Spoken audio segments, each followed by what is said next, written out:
Hey guys, I came up with another build, and you might notice I'm on a different warrior. I got tired of changing builds constantly. I really hope we're gonna put something in where you can save your builds and whatnot.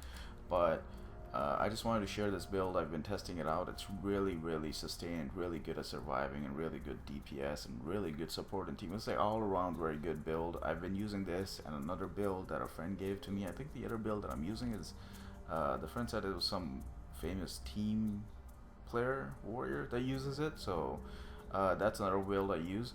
But this build, I really like this build that I came up with. It's based on condition damage, shouts, shout healing, and controlling your enemy a little bit. Um, it's high on toughness. You have about 2100 toughness. Uh, it's pretty good. 2100 toughness. You know, basically, I fought a thief and I could just stand there and let him whack on me.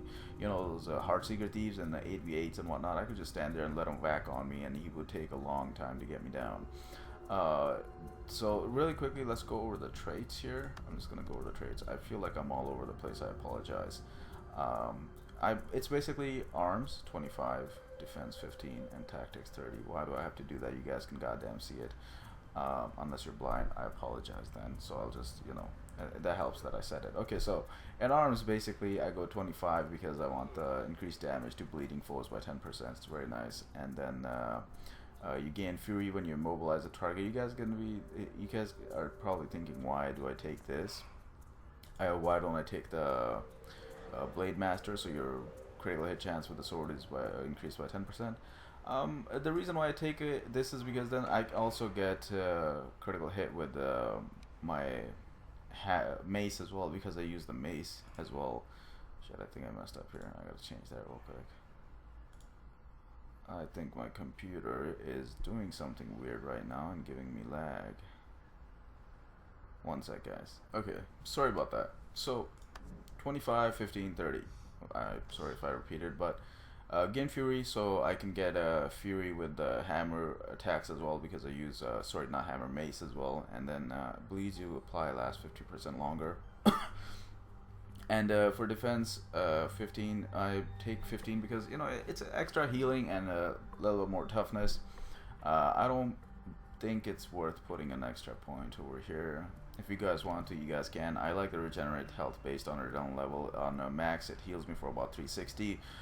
The reason why I like that is I understand that you guys are thinking, don't you have to use flurry to get bleeding up? Yeah, you guys are right, but sometimes when you get into those long fights where you just want to survive until you get back up, I just keep it up to 3 stacks and I just wait for a backup to come, because it heals me for 360 a tick, combined with the 1800, almost 1900 heals from my shouts.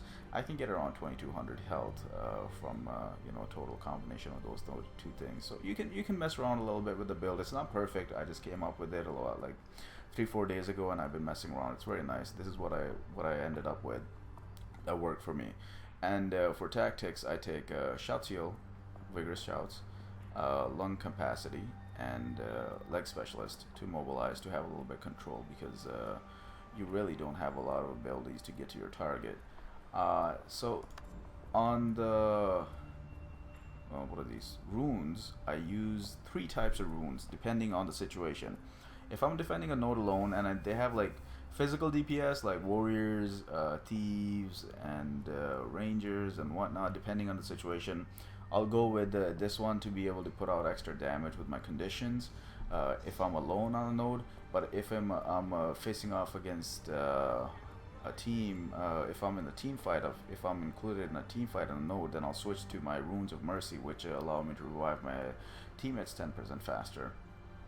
And that includes with fast healer, so you're reviving 20% faster, plus you have some healing. So even guys, if you don't know, healing power also helps when you're reviving someone, so you're pretty much reviving people very quickly with this kind of a setup as well. So you really want to use those. I know you lose some damage, but you're there for support and sustained damage. You do quite a bit of sustained damage. This build is not that bad. It's really good in 1v1 situations against a lot of classes.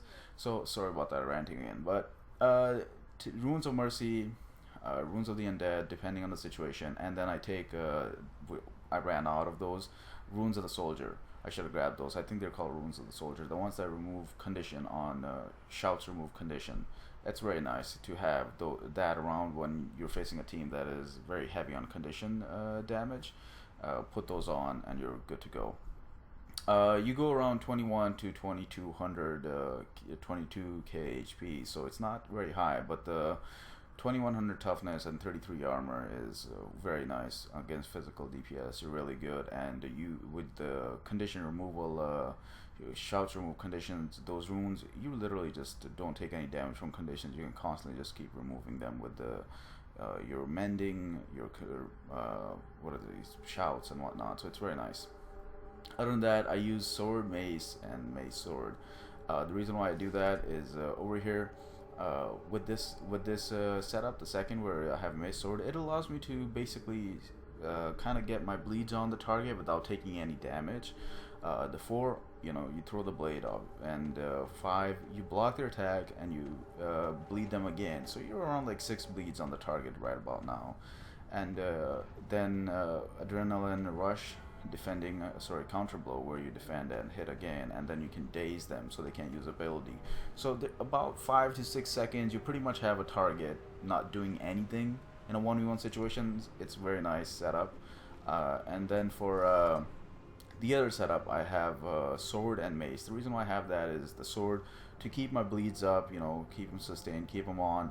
And then the 3 allows me to immobilize the target, so I'm close to in their face. And then I have 5 from the hammer tremor to keep them, you know, close, basically just to knock them around and whatnot, so they don't get away from me, because I gotta keep those bleeds up. That's my main source of damage with this build.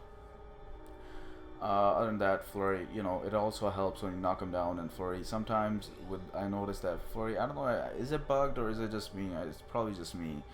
Sometimes you immobilize the target, but you're like out of range. It's probably because I'm playing a little goddamn Asura. You're out of range and it just doesn't hit. It pisses me off sometimes when that happens. And that's pretty much this build. You take Shaman's Amulet. You have around 794 healing and 1200 condition damage with this DPS basically. And for sigils, I take sigil worth increased on critical chance. You inflict bleeding. Not a lot of critical chance, but with fury on immobilize, you have a little bit of critical chance. So you know it's still up there. It's just to help that. And then I take gain 10 healing each time you kill a foe. If you get the healing up, your adrenaline heals you for quite a bit, close to like 500, and then also your shouts close to like 2100 or so. If you get the full stacks, and it's very nice. You can probably change it up if you don't like it. It's up to you. Like I said, it's a work in progress still, but I came up with this and it's very nice. So for this, I took when you switch to it, you inflict bleeding, and then for the other sword, superior geomancy, geomancy on the other mace, and then the other sword I got sigil of superior agony. Increased duration by 10%, because this is, you know, you put these on mainly. This is what you start off with. This is your opening. So really quickly, let me just show you guys this build in action. Pretty much, I think I'll go with this guy because he hits a little bit. The other guy doesn't, you know, the mesmer doesn't hit hard at all. So you start off with this, and then you go in and you block.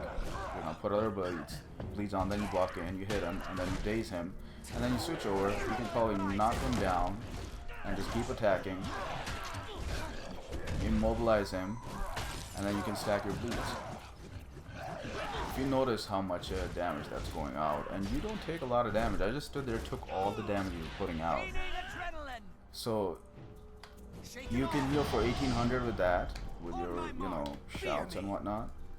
For Fear Me, I think you want to use that mostly in team fights. Very useful when you're trying to raise your teammates and whatnot. It's amazing. I use it often. And for solo, you probably want to just take for Great Justice, so you have faster healing going on, you know. Basically, that's the build rundown. I usually run a lot shouts, remove condition removal most of the time, because I feel that that's a lot more dynamic than guards of the the undead, runes of the undead, because they work all around. But it's up to you if you want a little bit of extra damage to finish off those foes that piss you off. this is pretty much the build, guys. I just want to share because I think this is another really sustained build. A lot of people are still playing the 100 Blades Warrior. The 100 Blades is very good, but it's not that amazing at higher tier tournament play because good players will literally make you look like stupid. They'll dodge it and you're done for. So yeah, let me know what you guys think, and I apologize again for ranting on. I just love giving as much information as possible so that you guys understand every little bit of what the hell I'm doing.